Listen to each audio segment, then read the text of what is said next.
கர்த்தர் அதிசயங்களை செய்கிறார். ஊழியங்கள் வழங்கும் ஜீவ வார்த்தை. இந்த நாளிலும் ஜீவ வார்த்தை மூலம் உங்களை சந்திப்பதில் கர்த்தருக்குள் பெருமகிழ்ச்சி அடைகிறேன். இயேசப்பா நல்லவர். அவருடைய வார்த்தையில் ஜீவன் இருக்கிறது. அது ஜீவ வார்த்தை. இந்த நாளிலும் பிறந்த நாளை காண்கிற அனைவரையும் வாழ்த்துகிறேன். திருமண நாளை காண்கிறதான அத்தனை குடும்பங்களையும் வாழ்த்துகிறேன். ஆண்டவர் உங்களை அளவில்லாமல் ஆசீர்வதிப்பார். இன்றைய ஜீவ வார்த்தைக்கான வசனத்தை கேட்போமா? 1 நாளாகமும் 18வது அதிகாரம் 2வது வசனம். 1 நாளாகமும் 18:2. அவன் மோபாபியரையும் முறியடித்ததினால் மோபாபியர் தாவீதை சேவித்து அவனுக்கு காணிக்கைகளை செலுத்தினார்கள்.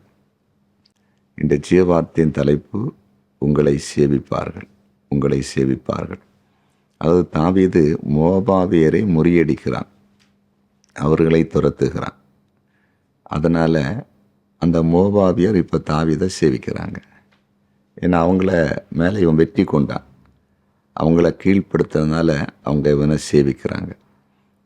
அதாவது நம்ம வாழ்க்கையில் மற்றவர்கள் நம்மை சும்மா ஒன்றும் சேவிக்க மாட்டாங்க, அப்படின்னு நம்மை போற்ற மாட்டாங்க, புகழ மாட்டாங்க. நம்ம கூட அவங்க இருந்து சில காரியங்களை செய்ய மாட்டாங்க. நம்ம மேற்கொள்கிறவங்களாக இருக்கணும். குறிப்பாக எப்போவுமே உலகத்தில் மனுஷனை நம்ம மேற்கொள்ளணும்னா, மனுஷனை நம்ம வெற்றி கொள்ளணும்னா நம்ம என்ன செய்யணும்னு சொன்னால், பிசாசை மேற்கொள்கிற கிருபை நமக்கு வேணும். அவனை வெற்றி கொண்டாலே பிசாசு தானே அநேக மனிதர்களை தன்னுடைய கட்டுப்பாட்டில் வச்சுருப்பான். அந்த கட்டுப்பாடை விட்டு அவன் விலகும்போது மனிதர்கள் நமக்கு சாதகமாயிருவாங்க. அதனால் இன்றைக்கு ஆண்டவர் உங்களோடு கூட பேசி கொண்டிருக்கிறார். நீங்கள் சொல்ல நினைத்து கொண்டிருக்கலாம், யாருமே எங்கள் வார்த்தையை கேட்குறதே இல்லையே, எல்லாரும் எங்களை தான் கண்ட்ரோல் பண்ணுறாங்க, எங்களை தான் கட்டுப்படுத்துகிறாங்க, எங்கள் வாழ்க்கையில் எந்த முன்னேற்றமே இல்லை, ஒரு சமாதான நிலையில் இருக்கிறோன்னு நினச்சிட்டு இருக்கீங்களா? இன்றைக்கு ஆண்டவர் உங்களோடு பேசி கொண்டிருக்கிறார். தாவீதுடைய வாழ்க்கையில் மற்றவர்கள் சேவிப்பதற்கு காரணமே தாவீது அந்த எதிரியை முறியடித்தது தான்.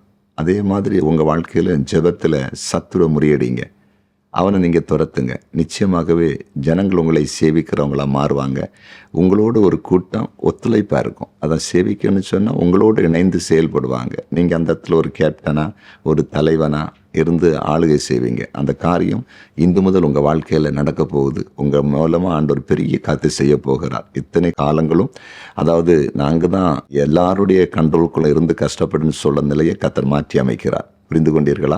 அந்த அற்புதம் இன்று நடக்க போகிறது. நாம் இப்போ இணைந்து ஜெபிப்போமா? ஜெபிக்கலாம். எங்கள் அன்பு ஆண்டவரே, உம்முடைய விசேஷித்த பிரசன்னத்துக்காக நன்றி செலுத்துகிறோம். இந்த நாளிலும் நீர் பேசின வார்த்தைகளுக்காக நன்றி. தாவீதை ஆண்டவரே மற்றவர்கள் சேவித்தார்கள். அதற்கு காரணம் தாவீது அவர்களை முறியடித்தனால, வெற்றி கொண்டனால, துரத்தினால, கீழ்ப்படுத்தினால அவங்க சேவித்தாங்க. அதே போல இன்றைக்கு உம்முடைய வார்த்தையை கேட்டிருக்கிற உம்முடைய பிள்ளைகள் யாவரும் சத்துருவை மேற்கொள்கிறவங்களா, சத்துருவை முறியடிக்கிறவங்களா, பிசாசை மேற்கொள்கிறவங்களா மாறட்டும்.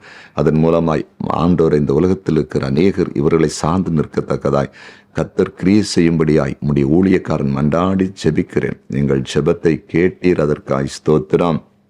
இப்பொழுதும் எங்கள் அன்பு தகப்பனே, வியாதியஸ்தர் மேலே நீங்கள் கரத்தை வச்சு சுகமாக்கிருங்க.